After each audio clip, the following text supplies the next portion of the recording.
구질구질하다 이런 강도 높은 표현까지 썼습니다. 자, 직접 들어보시겠습니다.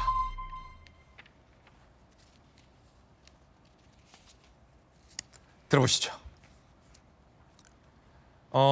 준비된 첫 번째 싱크부터 틀어주시면 됩니다. 피디님.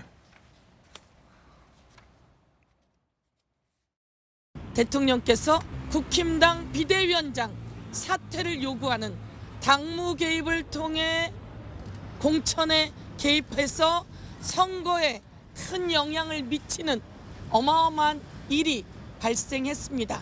대통령은 이렇게 선거에 영향을 미치는 일을 해서는 안 됩니다. 그래서 저희들이 철저하게 법적 책임을 묻고자 오늘 고발장을 접수하게 되었습니다. 민주당에서 위원장님 사퇴 요구를 가지고 대통령 당무 개입이라고 대통령을 고발하겠다고 했거든요. 그 사람들은 저를 대통령님의 아바타라고 그러지 않았나요? 제가 아바타면은 당무 개입이 아니지 않나요?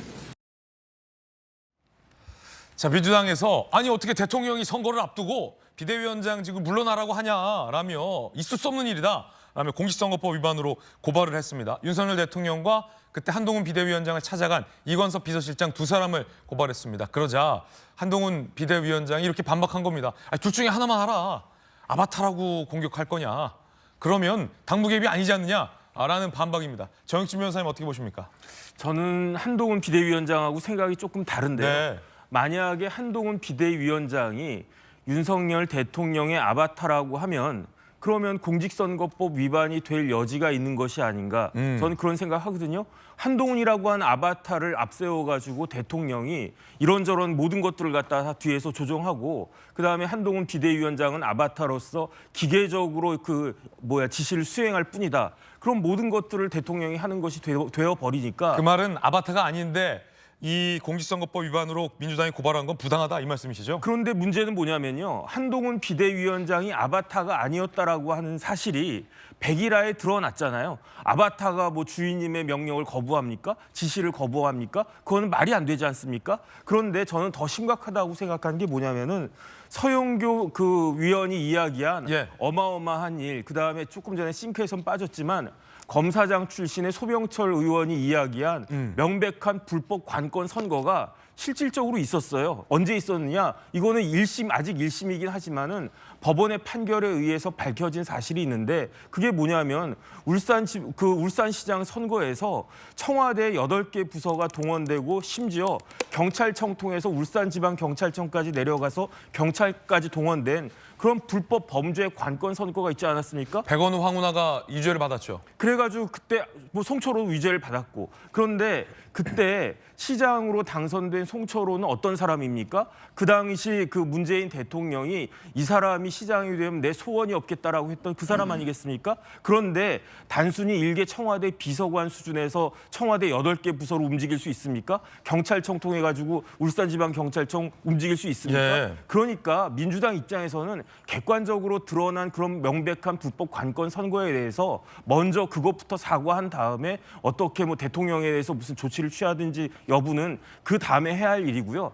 저는 어떤 생각이 드냐면은 자꾸 왜 이런 식으로 말도 안 되는 이야기를 갖다 꺼낼까? 이거는 윤석열 대통령을 공격하는 것이 아니라 오히려 친명들이 문재인 대통령을 공격하는 것이 아닌가? 왜냐하면 이런 이야기가 나올수록 이렇게 문재인 대통령의 그 의심가는 그 불법 관권 선거가 다 자꾸 소환될 수밖에 없기 때문에 오히려 저는 그것이 더 의심이 된다. 저는 그런 느낌이 듭니다. 청와대의 당무 개입을 비판하려면 문재인 정부 때 있었던 울산시장 선거 개입 의혹에 대해서 1심에서 유죄가 나왔고 그 유죄 대상자들은 청와대 민정비서관 그리고 당시 황운하 경찰청장 등에게 이미 유죄가 선고됐으니 그거에 대한 해명 내지 사죄부터 먼저 밝히고 비판하든 말든 하라라는 뭐 강력한 비판의 말씀이셨는데 한 비대위원장 표현이 좀 흥미로운데 송 변호사님 지금까지는 이제 아바타다라면서 이제 정권 심판을 민주당이 강조해 왔잖아요.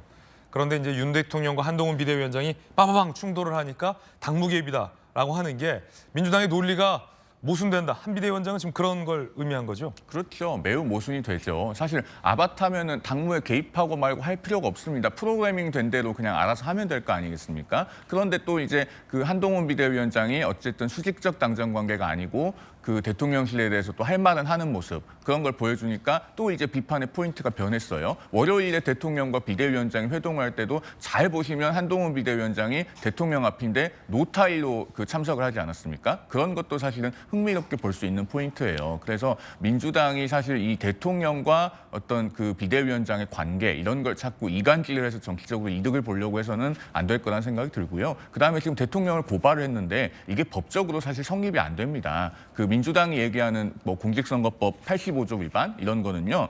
공무원의 직무와 관련하거나 공무원의 지위를 이용해야 돼요. 그런데 대통령도 개인으로서는 사인으로서는 정당의 당원이고 자신이 소속된 당의 운영에 대해서는 의견을 말할 수 있는 거거든요. 그런 의견 개진은 공직선거법 85조 위반이 아니고 이것은 2015년에 그 박근혜 대통령이 배신의 정치를 심판해달라라는 발언을 했을 때도 중앙선관위가 유권 해석을 해서 이거는 정치적 의견 표명으로서 그 선거에 영향을 미치는 행위를 볼 수 없기 때문에 공직선거법 위반이 아니다. 이렇게 유권 해석을 한 적도 있습니다. 그래서 민주당이 좀 과잉한 그 정치적 사법화, 정치 공세를 좀 자제할 필요가 있다는 생각이 듭니다.